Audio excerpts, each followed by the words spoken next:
नमस्कार, मी भास्कर उंचरकर सुदर्शन न्यूज टीव्हीच्या मार्फत आज आपण विश्व हिंदू परिषद मंदिर अर्चक पुरोहित या आयामाची आज आपण मुलाखत घेतोय. आपल्या इथे उपस्थित आहेत आनंदीदास राहटीकर, जे देवगिरी प्रांताचे सहसंपर्क प्रमुख आहेत. जय श्रीराम. जय श्रीराम. मी आनंदीदास शिवानंद राहटीकर, देवगिरी प्रांत मंदिर अर्चक पुरोहितायाम सहसंपर्क प्रमुख.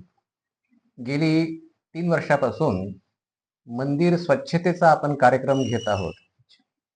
या कार्यक्रमात अंतर्गत माझे मंदिर स्वच्छ मंदिर, माझे मंदिर श्रेष्ठ मंदिर अशा पद्धतीचा आपण एक विचार करून सर्व मंदिरांमध्ये आपलं जे मुंबई क्षेत्र आहे त्यामध्ये देवगिरी प्रांत, पश्चिम महाराष्ट्र, विदर्भ ह्या सर्वांचे म्हणजे पूर्ण महाराष्ट्र यामध्ये येतो.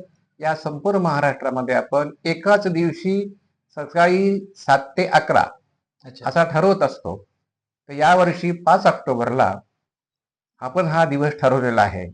या दिवशी या मुंबई क्षेत्रामध्ये म्हणजे संपूर्ण महाराष्ट्र, विदर्भात गोवासह या ह्याच्यामध्ये सकाळी 7 ते 11 दिनांक 5 ऑक्टोबर 7 ते 11 एक स्वच्छतेचा अभियान आपण घेत आहोत.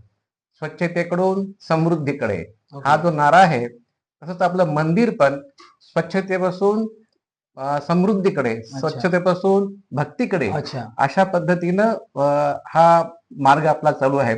आणि याला अनेक वर्षापासून 2 वर्षापासून चांगला प्रतिसाद भेटत आहे. म्हणजे आपण आता हे कुठल्या याच्यामध्ये घेतोय? आता आपण नांदेड जिल्ह्यात मध्ये घेतोय, म्हणजे मराठवाड्यात नांदेड जिल्ह्यात नाही, हा मुंबई क्षेत्र पूर्ण आहे. पूर्ण क्षेत्र आहे. पण आपली आजची जी योजना केली आपण ती नांदेड विभागाची केलेली आहे. नांदेड, हिंगोली आणि किनवट या 3 जिल्ह्यातला जो विभाग आहे त्या विभागाची आपण योजना केली आहे. अशाच पद्धतीनं देवगिरी प्रांत जे 14 जिल्हे, खानदेश आणि मराठवाडा याची पण योजना होत आहे. आता हिंदू समाज आहे म्हणजे अन्य ज्या धार्मिक क्षेत्रामध्ये काम करणाऱ्या संस्था आहेत, जसं समर्थ मंदिर आहेत, श्री श्री रविशंकर आहेत, रामदेव बाबाजी आहेत, काही अनेक ठिकाणी उपासना मंडळ चालतात, गणपती अथर्व शीर्ष मंडळ चालतात.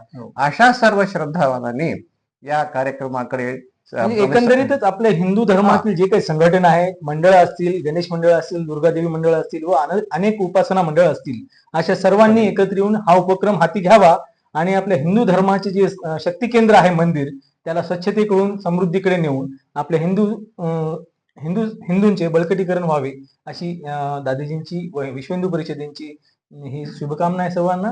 आणि अशाच पुढे भविष्यामध्ये आपण कार्यक्रम राबवूयात. दादाजी, आपण आम्हाला वेळ दिला त्याबद्दल आम्ही तुमचे आभारी आहोत. धन्यवाद. धन्यवाद. जय श्रीराम.